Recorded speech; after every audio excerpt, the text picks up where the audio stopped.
cik tas viss maksāja.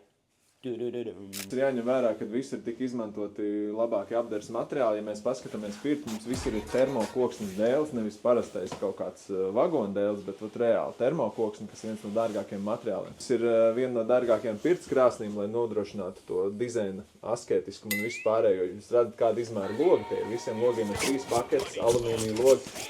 Tieši tas, ko viņš rāda. Šādu projektu norealizēt mums ir jārēķinās ar vismaz 40,000, 45,000. Tas ir normāli. Kas mums zinās ar 40 pakas, S-klases mers var nopirkt bļāņas par 20 pakām. Tu 2 mersīši un šitāda vieta hatons, un tu vari vienkārši vietu, kur pasaipties, vietu, kur kādu atrast, vietu, kur varbūt vienkārši atbraukt vienam pašam padomāt. Labas un izskatīgas lietas nekad nemaksā lēti. Ja jūs meklējat lētus risinājumus, protams, pēc jūs neiesaku vispār izskatīt konteineru projektus kā tādus. Lēts risinājums ir nopirkt lietotu celtniecības moduli SSA par 1000 eiro.